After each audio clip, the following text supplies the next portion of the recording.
Assalamualaikum warahmatullahi wabarakatuh. Kembali lagi di channel saya. Dan sebelumnya kita perkenalkan lagi bahwasanya saya namanya Beratkan Sudah. Lanjut saja kita ke videonya. Yang pertama, izin menjawab. Di sini itu ada beberapa prinsip-prinsip demokrasi pendidikan, khususnya di pendidikan agama Islam di sekolah umum. Ini kita ambilnya sekolah umum ya. Jadi ada beberapa. Yang pertama ini ada inklusif, di mana bisa diartikan itu menyeluruh, menekankan pendidikan yang emang setara untuk semua, dari pendidikan laki-laki maupun perempuan. Nah, tingkatnya ini mau dari tingkat anak-anak maupun sampai dewasa, tanpa memang memandang latar belakang baik sosial, ekonomi, atau budaya. Kemudian dengan ada nih penerapannya, mungkin di sekolahnya itu bisa menyediakan kelas PAI untuk semua siswa muslim, terus juga memberikan sebuah fasilitas ibadahnya seperti kayak musola, masjid, itu bisa di daerah lingkungan sekolahnya maupun ada di sekolahnya, dan memberikan sebuah materi ajar yang mudah diakses berbagai latar belakang dari berbagai latar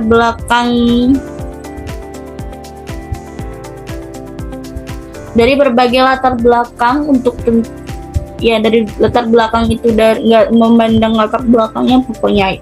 Terus juga untuk tantangannya mungkin di sini bisa dilihat kalau misalnya, atau bisa kalian tahu pasti, kalau misalnya di daerah terpencil atau ekonomi emang lemah, pasti siswanya itu akan sulit untuk akses internet atau perangkat dan materi KI digital, yang dimana emang kurang ramah difabelnya atau bahasa daerahnya. Dengan mungkin solusinya ya mungkin ada peningkatan subsidi perangkat, terus platform PAI yang adanya multi format seperti video, audio, terus juga ditambah mungkin ada fitur aksesibilitas ya, seperti kayak text to speech ya, atau terjemahan lainnya.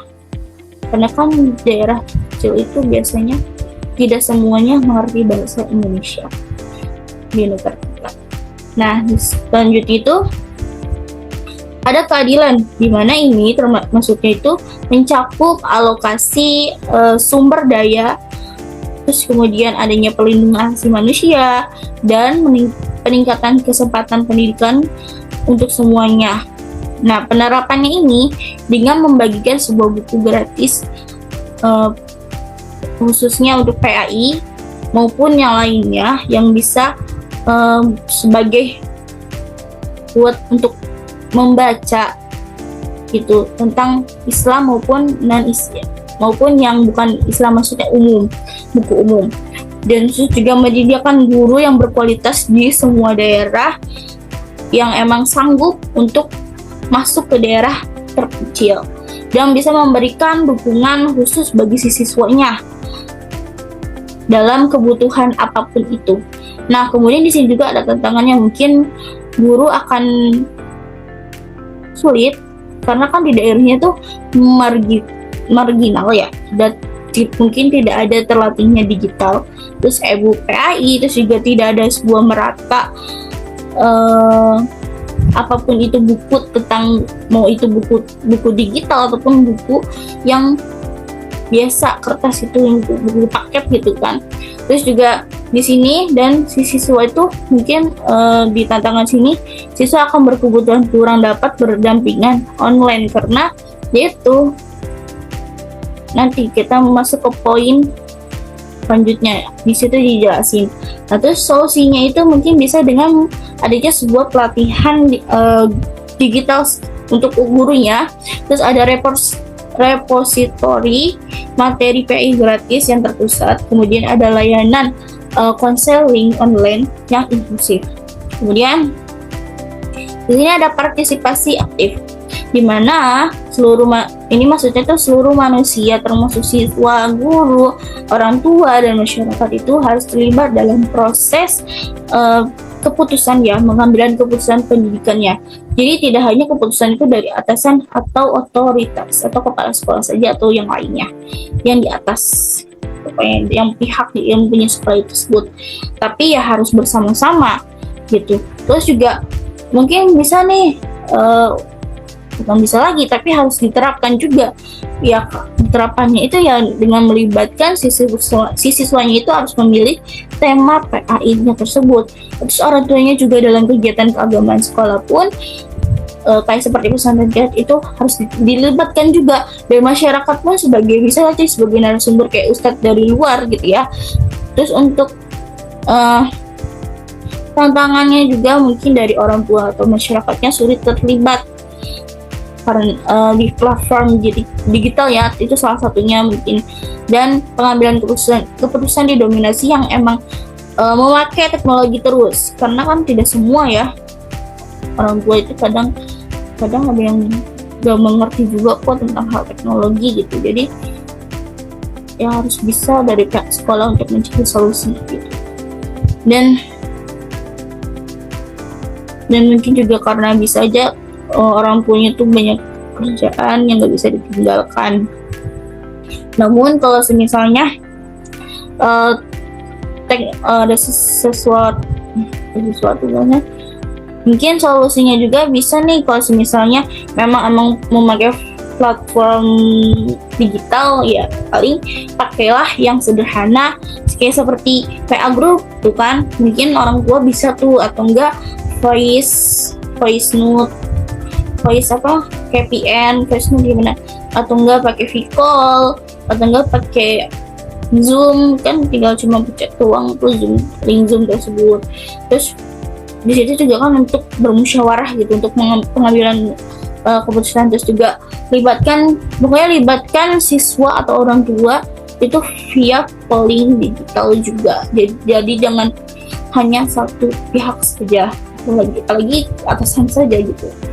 Kemudian ada kesetaraan dalam pendidikan Islam. Maksudnya ini, jadi maksudnya dalam kesetaraan ini karena semua manusia itu memiliki hak yang sama untuk mendapatkan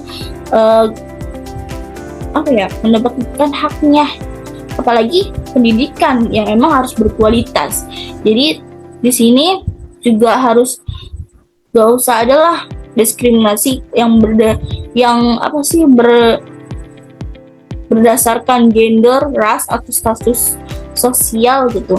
Terus juga mungkin bisa nih diterapkannya mungkin kan bisa mungkin kita sebagai guru mungkin ya bisa menghindari nih materi yang diskriminatif gender atau ras, biar tidak ada sebuah singgungan atau gimana gitu. Terus juga kita sebagai guru juga harus saling menghormati, siswa juga harus saling menghormati.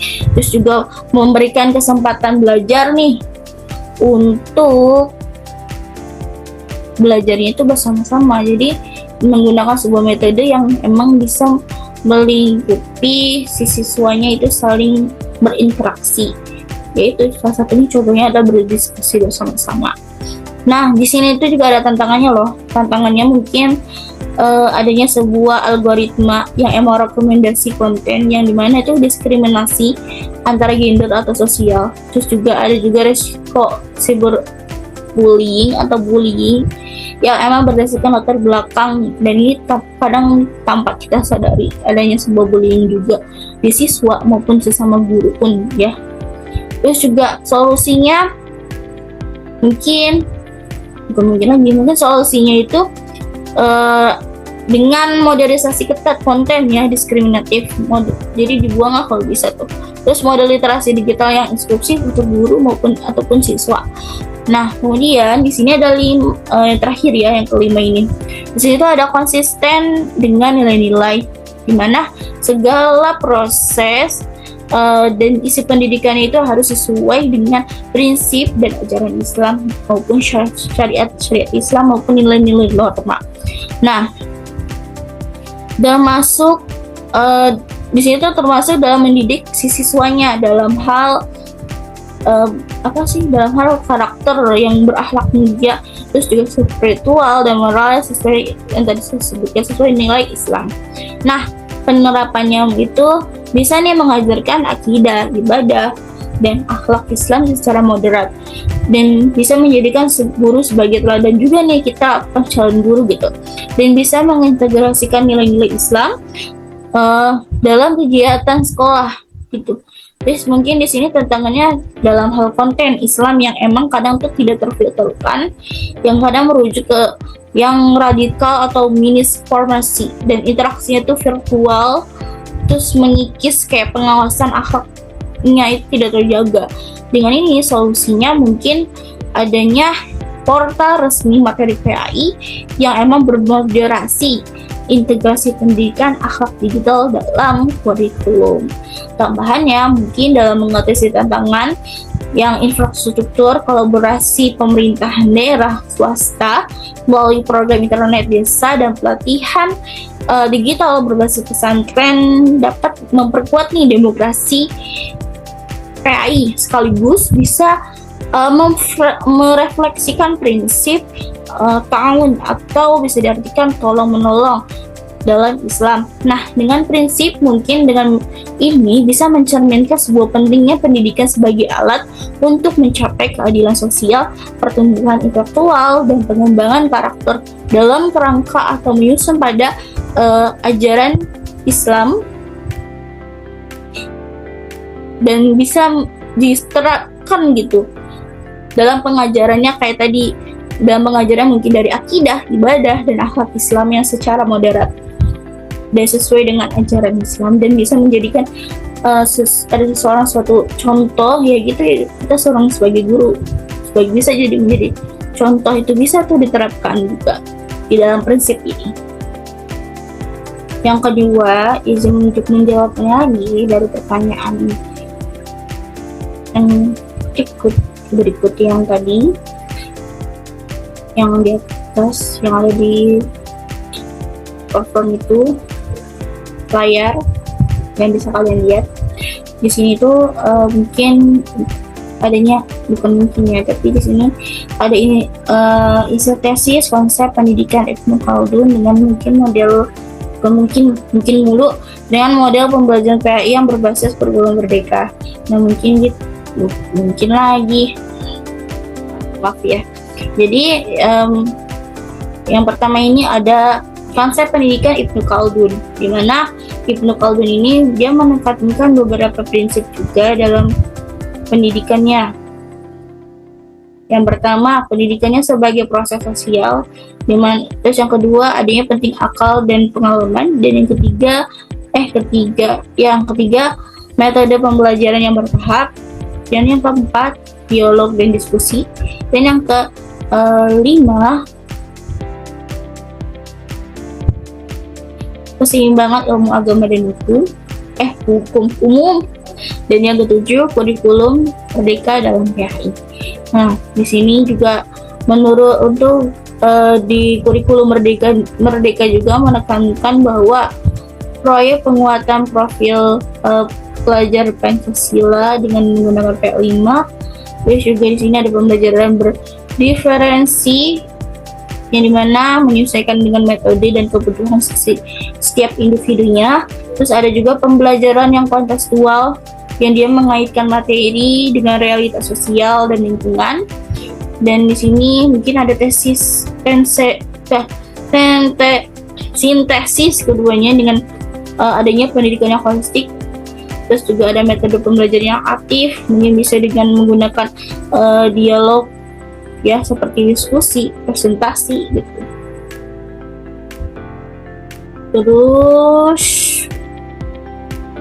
Terus juga sini ada metode pembelajaran aktif, terus juga pembelajaran yang bertahap, jadi tidak langsung saja gitu ya, tapi di dalam materi PAI juga disusun dari konsepnya dulu nih, dari konsep dasar akidah itu apa, hingga ke kompleksnya, ke fikih atau sosialnya. Kemudian contoh mungkin ya, contoh rancangan pembelajaran PAI khususnya di SMP berbasis sintesis dengan materinya akhlak dalam kehidupan sosial di surat Al-Qasas ayat 77. Nah, di kelas ini kita kelas 8 SMP, mungkin dengan waktu 3 pertemuan, jadi tidak bisa satu hari itu untuk menjelaskan. Nah, di sini tuh ada tahap pembelajarannya. Di tahap pembelajaran ini si siswa tahapan pembelajaran ini ada eksplorasi dengan atau bisa disebut metode bertahap dan pengulangan. Jadi yaitu yang tadi saya bilang, tidak bisa untuk sekaligus menjelaskan guru juga ataupun anak juga mencernanya, pemahamannya juga tidak bisa secara langsung sekaligus. Masa ya dikasih dalam satu hari satu bab, mana mungkin gitu kan. Terus juga guru bisa menjelaskan konsep akhlak dalam Islam dan pendekatan ceramah mungkin interaktif, bisa dengan metode lainnya ya, jadi tidak satu saja dalam itu pendekatannya, maksudnya dengan ceramah saja, kalau bisa dikolaborasikan. Terus siswa membaca dan menghafal suratnya secara bertahap dan bisa nih berdiskusi secara metodenya tadi dialog dan diskusi, apa nih yang belum dipaham, terus atau enggak bagian mana nih yang harus kita ulang bareng-bareng, terus apa ya sih ini apa sih artinya, kenapa bisa ngulang, kita diskusi juga. Terus siswa mungkin dikelompokkan yaitu untuk berdiskusi dengan ada nih pertanyaannya, mungkin bagaimana menerapkan akhlak mulia di sekolah dan media sosial. Nah, kemudian ada studi kasusnya nih. Misalnya bullying versus akhlak Islam. Kemudian proyek kontekstualnya itu menggunakan metode wisata dan pembelajaran yang aktif dimanapun bagi caranya.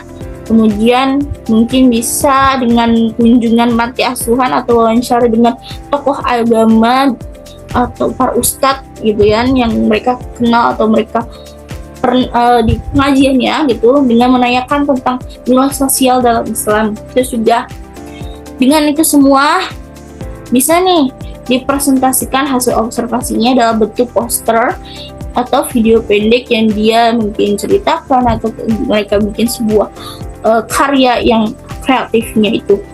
Terus direfleksikan nih integrasinya, kurikulum merdekanya gimana. Terus si siswa juga menulis refleksi tentang relevansi akhlak Islamnya di era digital itu gimana. Terus kemudian proyek ini tuh masuk dalam profil pelajar Pancasila atau dimensi beriman dan berakhlak mulia gitu. Menjawab pertanyaan nomor keberapa ini? Ketiga ya. Pertanyaan yang ketiga ini kan mungkin bisa dilihat ya pertanyaannya. Jadi sini saya langsung jawab saja, bahwasanya evaluasi yang relevan dalam pemikiran Ki Haji Ahmad Dahlan ini bisa tetap relevan dengan menghadapi degradasi moral pelajaran saat ini. Nah, ia bisa menekankan sebuah keseimbangan nilai-nilai Islam dan modernitasnya juga. Nah, pendekatan yang integratif juga bisa menggabungkan agama, ilmu pengetahuan, dan teknologi. Itu juga bisa dapat membentuk nih karakter pelajaran yang emang berakhlak mulia sekaligus adaptif terhadap perkembangan zaman. Kemudian untuk desain pembelajaran PI-nya mungkin pertama ini dengan proyek Islam dan teknologi digital, mohon maaf. Terus juga ada tujuannya itu bisa dengan menerapkan nilai-nilai Islam dalam penggunaan sosial media. Kemudian ada aktivitas dengan menggunakan mungkin analisis konten digital yang berdasarkan perspektif akhlak, terus presentasi sosial yang bijak, yang bermedia, yang pembuatan konten yang edukasi bernilai Islam. Kemudian ada integrasi dengan mengkolaborasi guru PAI dengan TIK, terus juga dengan guru-guru lain, terus juga bisa menggunakan platform digital untuk kajian hadis atau ayat-ayat tentang etika dan refleksi personal.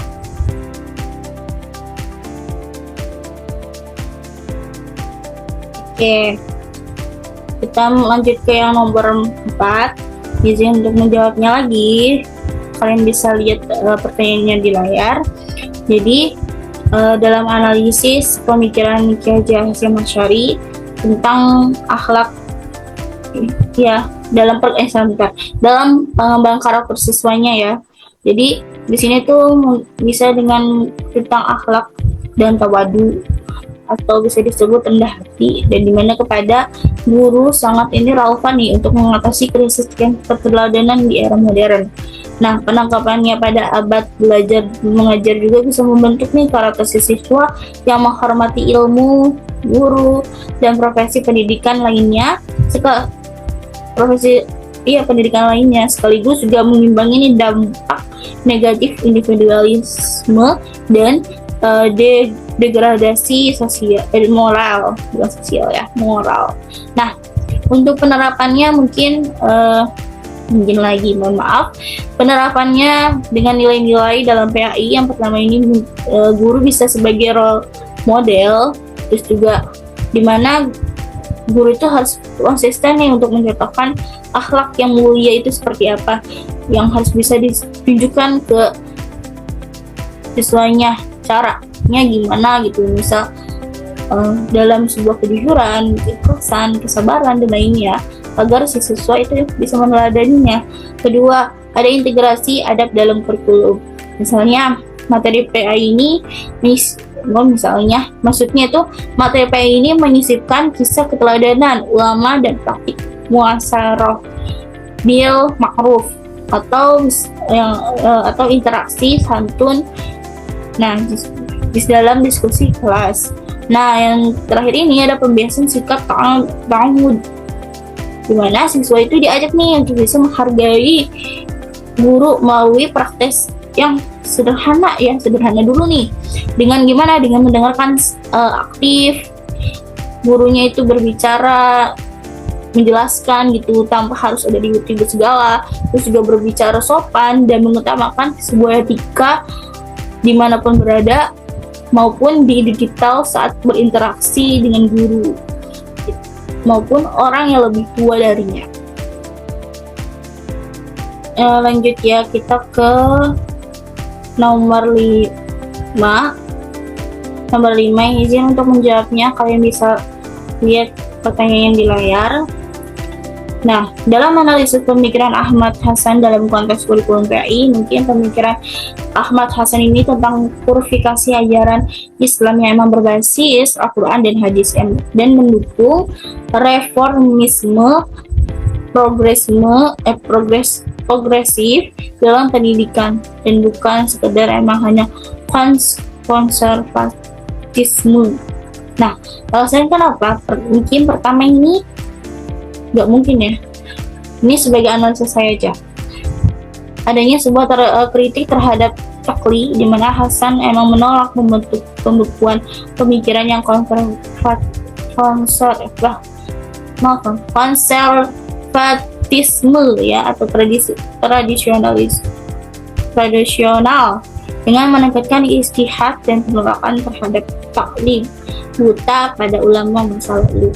Nah, kemudian juga ada pendidikan yang emang kritis, di mana dari pemikiran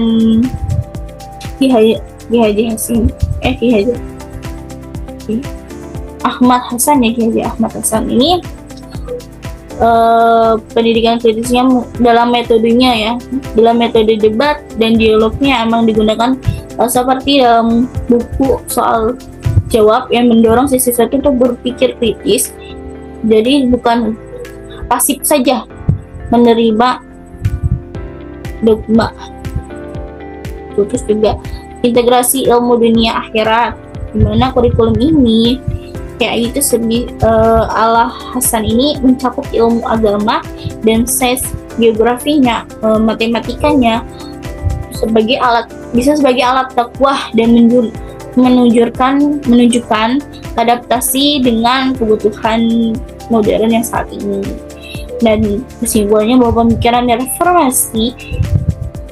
reformis, jadi kesimpulannya pemikiran reformis di sini ini karena berupaya memurnikan Islam dari distori sekaligus membuka ruangan pembaruan metodologis dalam pembelajarannya. Kita lanjut ke nomor 6. Denisi menjawab, dan pertanyaannya bisa kalian lihat bahwasannya di sini ada sintesis hubungan ontologi dan epistemologi dan aksionologi dalam pendidikan Islam. Di sini ontologi ini kan bisa diartikan itu hakikat ilmu dan manusia. Di sini masuknya itu menjadi dasar visi PAI dengan menetapkan bahwa ilmu yang bersumber dari Allah terus bertujuan untuk membentuk sebuah insan yang paripurna atau jasmani dan akal rohaniah. Kemudian di dalam epistemologi itu maksudnya di sini sumber dan metode yang untuk memperoleh ilmunya. Di sini maksudnya bisa membentuk misi PAI itu melalui integrasi wahyu, akal, dan pengalaman. Contohnya itu mungkin kurikulum gabungkan sains ayat kauniyah dan metode tafakur tadabur. Ya. Terus selanjutnya aksiologisnya sendiri ini nilai atau tujuan ilmu. Dan di sini tuh bisa mengarahkan visi dan misi PAI itu pada pembentukan akhlak mulia dan kemaslahatan umat ini. Contohnya dalam lulusan PAI itu kan tidak hanya kompeten tetapi ya bisa beradab dan berorientasi ibadahnya dalam kesehariannya bisa diterapkan.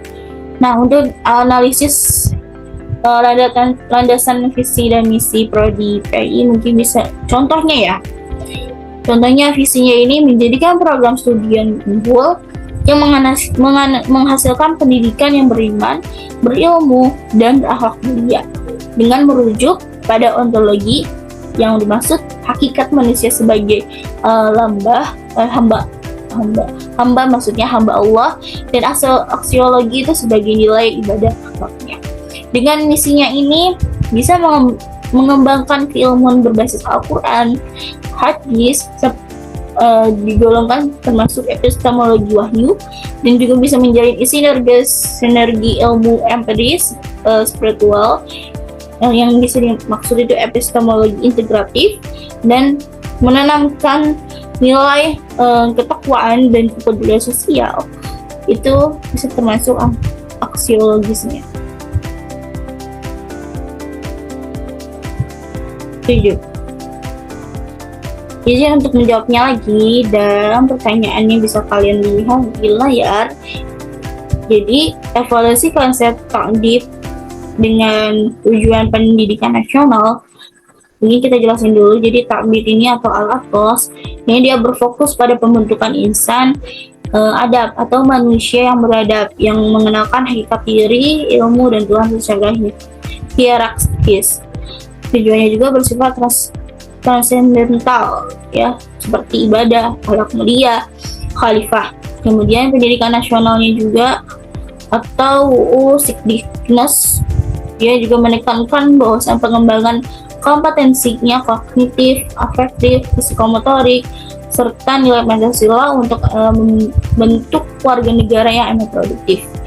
Dalam penerapan RPP-PAI-nya ini sebagai contoh, dengan tujuan pembelajarannya itu seperti siswa untuk memahami nih soal sebagai ibadah atau bisa disebut kognitif, sekaligus menanamkan adab penghambaan yang bisa dimaksud spiritual afektif. Kemudian di sini ada kegiatan pembelajarannya mungkin dengan integrasi ayat atau hadis yang tentang adab ta'dib dalam materi. Misalnya dengan diskusi adab yang menuntut ilmu. Kemudian ada proyek praktik adabnya nih, misalnya menghormati guru, menjaga kebersihan lingkungan, dan lain sebagainya hal. Kemudian dalam penilaiannya mungkin dari aspek afektifnya, misal observasi sikapnya itu gimana, dan spiritual refleksi dirinya yang diutamakannya, dan bukan hanya tes kognitif saja tapi keseluruhannya kalau bisa mungkin. Terus keselaraannya itu mungkin di tahap ini melingkupi pendidikan yang nasional dengan menambahkan dimensi spiritual tanpa emang menghilangkan tujuan kompetensi akademiknya. Oke. Ini yang ke nomor 8 terakhir. Untuk izin menjawab dan bisa pertanyaannya kalian lihat di layar. Jadi model pembelajaran yang interdisipliner PI bersama sosiologi berbasis Islamisasi ilmu Al-Faruqi. Begini contohnya bisa diambil dengan judulnya konsep keadilan sosial dalam Islam. Sama dengan itu integrasi ayat Al-Quran dengan teori sosiologi. Dengan langkah-langkah pembelajarannya, pertama menggunakan tema. Dengan temanya ini tuh kayak menganalisis fenomena yang kemiskinan atau kesenjangan sosialnya. Kemudian ngambil sumber Islamnya ini mungkin dari kajian-kajian ataupun dari kajian apapun itu yang berbau Islam, atau kajian dalam surat Al-Hasyr ayat 7 dengan konsep distribusi harta dan hadis tentang tanggung jawab sosial. Dan mungkin lanjut teori sosiologinya dengan mungkin teori yang struktural, fungsional. Kemudian aktivitasnya bisa dengan berdiskusi kelompok dan membandingkan pandangan dari beberapa yang kalian ambil, pandangan Islam dan sosiologi Barat tentang pertimbangan sosial tersebut. Kemudian lanjut dengan proyek lapangannya gimana, observasi manfaat sosial di lingkungan sekolahnya seperti apa. Mungkin contohnya bisa dengan ngambil dalam bullying contohnya ya. Lalu dirancang dengan solusi berbasis zakat atau infak secara Islam dan program pemberdayaannya yang sosiologi.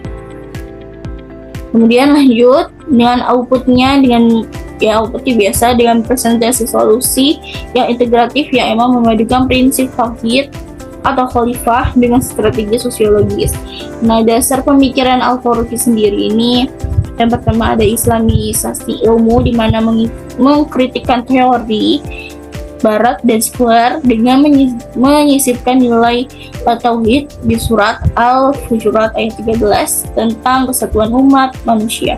Kemudian juga ada introspeksi ilmu, di mana ini dimaksud sosiologi dipandang sebagai alat untuk mewujudkan keadilan sosial Islam, bukan hanya sekedar analisis empiris saja. Oke, baik, itu saja mungkin paparan penjelasan saya dalam video ini, dan mohon maaf jika ada kesalahan dalam perkataan maupun perilaku saya dalam video ini, mohon dimaafkan. Dan terima kasih untuk Bapak dosen pengampu saya di dalam mata kuliah Filsafat Pendidikan Agama Islam. Kurang lebihnya mohon maaf. Saya tutup. Wassalamualaikum warahmatullahi wabarakatuh.